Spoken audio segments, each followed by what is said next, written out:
નમસ્કાર મિત્રો, સ્વાગત છે તમારું મારી યુટ્યુબ ચેનલ ગુજરાત ખેડૂત ચેનલમાં। મિત્રો, આજના વિડીયોને ખાસ કરીને ગુજરાત તેમજ દેશ દુનિયાના તમામ મોટા સમાચાર વિશે વાત કરવાના છે। એટલા માટે ચેનલમાં નવા હોય તો ચેનલ સબસ્ક્રાઇબ કરી લેજો અને બાજુમાં આપેલા બેલ આઇકનને જરૂરથી પ્રેસ કરજો। ચાલો મિત્રો, આજનો વિડીયો શરૂ કરીએ। આજના સૌથી પહેલા સમાચાર વિશે વાત કરીએ તો આધાર કાર્ડને મફતમાં અપડેટ કરવાની તારીખ લંબાવાઈ છે। જાણો કઈ રીતે કરી શકશો આધાર કાર્ડ અપડેટ। ઘરે બેઠા આધાર કાર્ડ અપડેટ કરવા માટે ખાસ કરીને જેમના આધાર કાર્ડ 10 વર્ષથી જૂના હોય તેવા આધાર કાર્ડ અપડેટ કરાવી શકાશે। જેમાં 14 સપ્ટેમ્બર છેલ્લી તારીખ હતી, પરંતુ આગામી 3 મહિના લંબાવવામાં આવે છે। 14 ડિસેમ્બર સુધી બિલકુલ ફ્રીમાં આધાર કાર્ડ અપડેટ કરાવી શકાશે। ઘરે બેઠા આધાર કાર્ડ અપડેટ કરવા માટે ખાસ કરીને આધાર કાર્ડની ઓફિશિયલ વેબસાઇટ ઉપર જઈ અપડેટ આધારનો વિકલ્પ પસંદ કરવાનો રહેશે। ત્યારબાદ આધાર કાર્ડના 12 અંક નાખી અને OTP દાખલ કરવાનો રહેશે। પછી ડોક્યુમેન્ટ વેરિફિકેશન કરી અને આધાર કાર્ડ અપડેટ કરાવી શકાશે।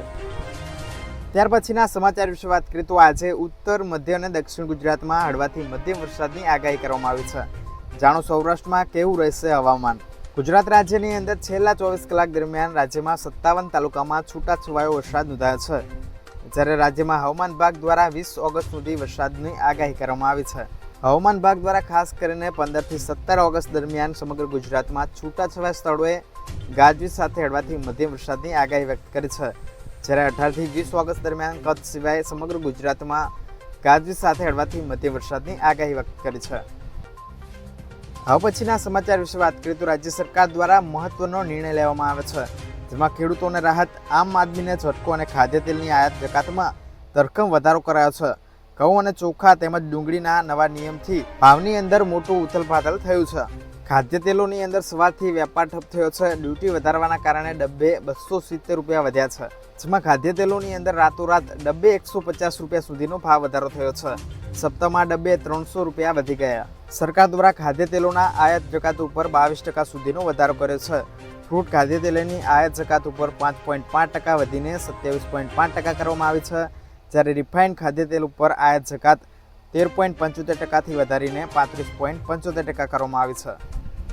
ત્યાર પછીના સમાચાર વિશે વાત કરીએ તો એસટી વિભાગ દોડાવશે 2200 એક્સ્ટ્રા બસ। ગ્રુપ બુકિંગ કરનારને મળશે વિશેષ લાભ। આ વર્ષે ખાસ કરીને એસટી વિભાગ નિગમ દ્વારા દિવાળીના તહેવારોને ધ્યાનમાં લઈ વતનમાં જવા માટે 26 થી 30 ઓક્ટોબર દરમિયાન સુરતથી 2200 એક્સ્ટ્રા બસ દોડાવવામાં આવશે, જ્યારે રાજ્યમાં એસટી વિભાગ દ્વારા દરરોજ 8000થી વધુ બસો 32 લાખ કિલોમીટરનું સંચાલન કરી 23 થી 27 લાખ મુસાફરોને પોતાના વતન પહોંચાડવામાં આવશે। જ્યારે દિવાળીના તહેવારોમાં સુરતથી પોતાના વતન સૌરાષ્ટ્ર, ઉત્તર ગુજરાત, દાહોદ, પંચમહાલ અને મહારાષ્ટ્રમાં હજારો લોકો જતા હોય છે। હવે પછીના સમાચાર વિશે વાત કરીએ તો ગણેશ વિસર્જનમાં ડૂબવાથી દહેગામ તાલુકાના વાંસણા સુકટી ગામ પાસે 8 લોકોના મોત થયા છે, જેમાં મેશ્વા નદીમાં ગણપતિની મૂર્તિ વિસર્જન કરવા ગયેલા લોકોમાંથી 10 લોકો નદીમાં ડૂબ્યા હતા।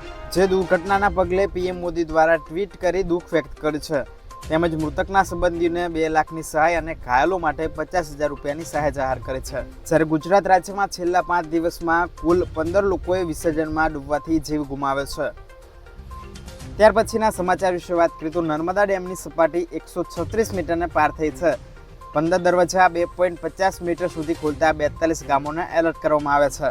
હાલ નર્મદા નદીમાંથી 3,17,014 ક્યુસેક પાણી છોડવામાં આવી રહ્યું છે।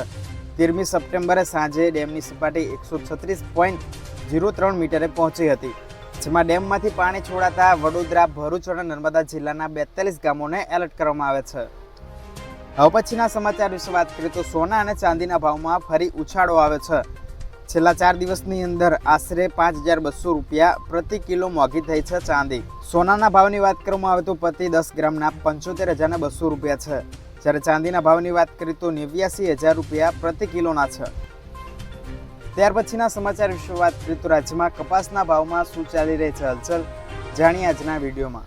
શુક્રવારના રોજ રાજકોટ માર્કેટિંગ યાર્ડની અંદર કપાસના ભાવ 1450 થી 1695 રૂપિયા, સાવરકુંડલામાં 1451 થી 1684, બોટાદ 1340 રૂપિયાથી 1675 રૂપિયા, ગોંડલમાં 1001 રૂપિયાથી 1646 રૂપિયા, કાલાવડ 1005 થી 1590 રૂપિયા, જામજોધપુર માર્કેટિંગ યાર્ડની અંદર 1451 થી 1636 રૂપિયા, જામનગર 1200 રૂપિયાથી 1600 રૂપિયા ઊંચા ભાવ, બાબરા માર્કેટિંગ યાર્ડની અંદર 1320 થી 1675 રૂપિયા, જેતપુર 750 થી 1646 રૂપિયા, વાંકાનેર 1150થી 1700, મોરબી 1100થી 1330, રાજુલા 1150થી 1551 રૂપિયા, હળવદમાં 1050થી 1618, બગસરા 1000 રૂપિયાથી લઈ 1525 રૂપિયા, ત્યાર પછી ભેંસાણમાં 1000 રૂપિયાથી 1647, ધારી 1065થી 1451 અને ધ્રોલ માર્કેટિંગ યાર્ડની અંદર 1170થી 1330 રૂપિયા.